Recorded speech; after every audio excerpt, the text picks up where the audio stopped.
नमस्कार, मैं ऋचा सिंह और आप देख रहे हैं सी न्यूज भारत। खबर ललितपुर से है, जहां उत्तर प्रदेश राज्य निर्माण सहकारी संघ ने आगामी लोकसभा चुनाव की तैयारियों को लेकर बैठक की। बैठक का आयोजन भारतीय जनता पार्टी के कार्यालय में किया गया। बैठक में बूथों को लेकर चर्चा की गई और आगामी लोकसभा चुनाव को लेकर रणनीति बनाई गई। देखिए हमारे संवाददाता की ये खास रिपोर्ट।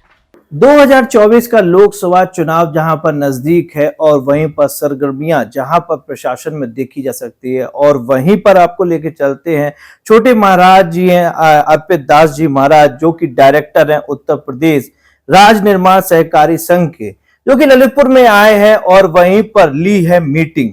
वहीं पर सी ग्रेड के बूथ किस प्रकार बी ग्रेड में कन्वर्ट हो सकते हैं, जो कि पिछली विधानसभा और लोकसभा में जहां पर भारतीय जनता पार्टी के एक भी टिकट, जहां पर एक भी खाता नहीं खुला था, कैसे सी ग्रेड के बी ग्रेड में हो सकते हैं। आइए जानते हैं उन्हीं की जुबानी क्या मीटिंग में चर्चा हुई और वहीं पर लखनऊ में मीटिंग का क्या होगा माहौल, उस माहौल से भी आपको आमना सामना कराते हैं।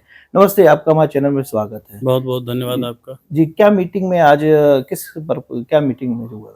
मिशन 2024 है। हम लोग कैसे आदरणीय प्रधानमंत्री जी को तीसरी बार प्रधानमंत्री पुनः बनने जा रहे हैं, वो तो जी, उसमें कोई संदेह नहीं है। जी। और मैं कह सकता हूं कि 400 प्लस के साथ भारतीय जनता पार्टी की सरकार 2024 में बनने जा रही है। आदरणीय प्रधानमंत्री नरेंद्र मोदी जी तीसरी बार प्रधानमंत्री की शपथ लेंगे। ऐसे संगठन की संरचना है कि जो हमारे श्रेणी के सी ग्रेड के जो बूथ थे उनको छांटा गया है, जिनको हम लोग नहीं जीत पाए, जहां हम लोगों को वोट कम मिला, क्या कारण रहा उन बूथों को हारने का, ऐसी सारी संरचना संगठन की दृष्टि से हमारे यहाँ होती है कि भारतीय जनता पार्टी पूरे 5 वर्ष लगातार काम करती है नीचे निचले स्तर पर। तो उसी दृष्टि से हम लोग आए थे आज उन बूथों पर कैसे हम लोग उस सी को बी में लाएं और बी से फिर ए में लाएं।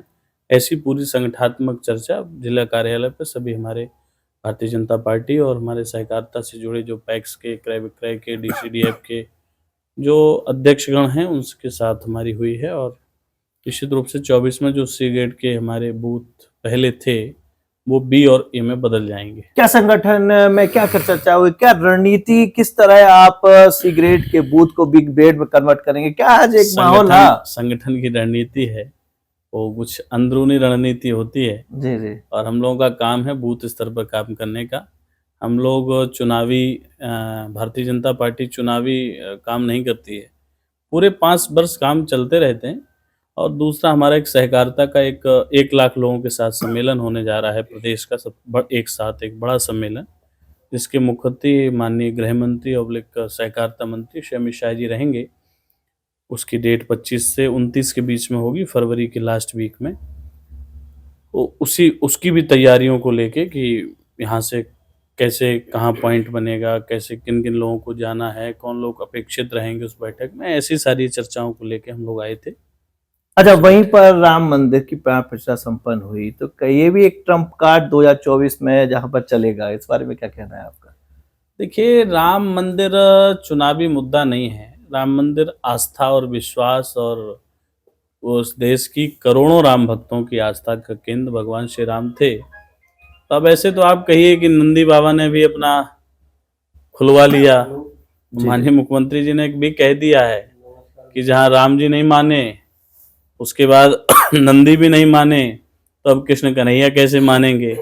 तो ये सब तो चूंकि हम 33,000 हमारे मंदिर तोड़े गए, हमने तो नहीं कहा, लेकिन जो 3 हमारी आस्था का केंद्र है उन पे हम लोग कोर्ट से लड़े हैं और कोर्ट ने उसको मान्यता दी है। तो निश्चित रूप से भगवान श्री राम हमारे आराध्य हैं और जन जन के हृदय में राम है। हाँ, मैं निश्चित रूप से कह सकता हूँ कि आदरणीय प्रधानमंत्री नरेंद्र मोदी जी का दृढ़ संकल्प, आदरणीय मुख्यमंत्री जी की इच्छा शक्ति से मंदिर इतनी जल्दी बन के तैयार हो गया।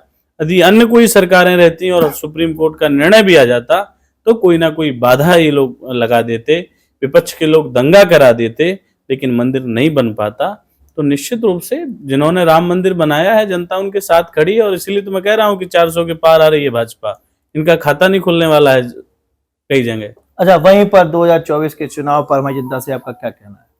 देखिए, देश की जनता बहुत समझदार है और देश की जनता को पता है कि उसको अपना मत खराब नहीं करना है। कहाँ देश का विकास है, कहाँ देश का जो सांस्कृतिक जो विरासत थी हमारे भारत की, वो कहाँ से लौट के आ रही है, उसका प्रतिनिधित्व कौन कर रहा है। और मैं कह सकता हूँ कि जो ये 22 जनवरी थी, 22 जनवरी भारत की सनातन की स्वाधीनता का दिवस था। जैसे हम लोग 15 अगस्त भारत की स्वतंत्रता का दिन मनाते हैं, ऐसे ही भारत की सनातन की जो स्वाधीनता है वो 22 जनवरी को हुई है, जहाँ सनातन हमारा इतने दिनों से राजनीतिक बेड़ियों में जकड़ा हुआ था। निश्चित रूप से आदरणीय प्रधानमंत्री मोदी जी उस सनातन की स्वाधीनता के नायक के रूप में इस देश के अंदर आए हैं और देश की जनता मन बना चुकी है, मूड बना चुकी है और मोदी जी को तीसरी बार प्रधानमंत्री बनाएंगे। देश की जनता का प्रत्याशी केवल और केवल कमल का फूल और नरेंद्र मोदी है। बहुत बहुत धन्यवाद। यह था माहौल 2024 के पहले का, जिससे आपको आमना सामना कराया। और भी जगह लेके चलेंगे और जानेंगे क्या माहौल रहेगा 2024 का। फिलहाल ललितपुर से विकास सोनी। फिलहाल इस खास खबर में बस इतना ही। देश दुनिया की तमाम खबरों की जानकारी के लिए आप देखते रहें सी न्यूज़ भारत। हर खबर आपके साथ, आपके हाथ।